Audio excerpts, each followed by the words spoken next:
नशा सिर्फ एक जहर नहीं होता, ये वो अंधेरा है जो धीरे धीरे आपके समाज को निगल रहा है। और फिर जब ये जहर आपके शहर की गलियों में पहुंच जाए तो समझ लीजिए कि ये खतरा सिर्फ एक इंसान पर नहीं बल्कि पूरे समाज पर मंडरा रहा है। महाराष्ट्र का कल्याण इलाका, जहां पर लोग अपने परिवार के साथ सुकून की जिंदगी जीना चाहते हैं, वहीं दूसरी तरफ कुछ लोग मौत का कारोबार चलाने में लगे हुए थे। 4 मई 2026 कड़कपारा इलाके में एंटी नार्कोटिक स्क्वाड की नजर एक ऐसे नेटवर्क पर पड़ी जो चुपचाप शहर में नशे का जाल फैला रहे थे। और फिर एक कार्रवाई हुई, तेज, सटीक और खौफ पैदा कर देने वाली। पुलिस ने 3 आरोपियों को गिरफ्तार किया और फिर जब तलाशी ली गई तो सामने आया एक सच जिसने सबको हिला दिया। 107 किलो 50 ग्राम गांजा, जी हां, पूरा 107 किलो से ज्यादा गांजा, जिसकी कीमत बताई जा रही है तकरीबन 21,40,000 रुपए। सोचिए अगर ये जहर बाजार में पहुंच जाता तो कितनी जिंदगियां बर्बाद होती, कितने घर तबाह हो जाते, कितने नौजवान इस अंधेरे में डूब जाते। पुलिस को आरोपियों के पास से 10,500 रुपए कैश और साथ ही साथ 3 मोबाइल फोन बरामद किए हैं। इस मामले में गुना क्रमांक 213/2026 दर्ज किया गया है और एनडीपीएस की गंभीर धाराओं के तहत कार्रवाई की गई। तीनों आरोपियों को 9 मई तक पुलिस कस्टडी में भेज दिया गया है। लेकिन सवाल अभी भी बाकी है, आखिर ये नशे का नेटवर्क कितना बड़ा है और इसके पीछे कौन लोग हैं, और अब तक कितने ऐसे शहर हैं जो इसकी चपेट में आ चुके हैं। क्योंकि नशे का कारोबार कभी अकेला नहीं होता, इसके पीछे छुपे होते हैं पैसे के भूखे चेहरे और मौत को बेचने वाले हाथ। सावधान रहिए क्योंकि अगला निशाना कोई भी हो सकता है।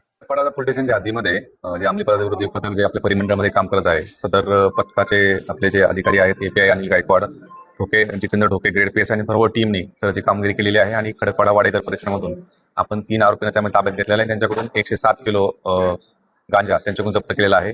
3 जे आरोपी ताब्यात घेतलेले आहेत, या 3 आरोपींचे यापूर्वीचं एनडीपीएस गुन्ह्यासंदर्भातलं रेकॉर्ड आहे।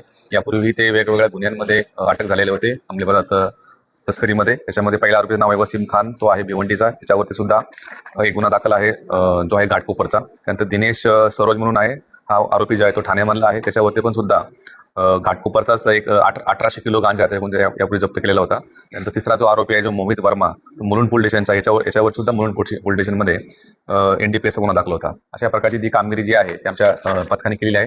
याच्यामध्ये अजूनही कोणते आरोपी आहेत ज्यांनी हा माल इथं सप्लाय केला होता आणि ह्या साखळीमध्ये इतरही काही आरोपी असू शकतात, त्या अनुषंगाने आमचा तपास सुरू आहे। सध्या त्या 3 पण आरोपींना आम्ही अटक केलेली आहे आणि कोर्टासमोर हजर केला असता आरोपींना आता 9 तारखेपर्यंत त्यामध्ये पोलीस रिमांड दिलेली आहे। मैं अरफात कासमानी, आप देख रहे हैं टुडेज वॉइस।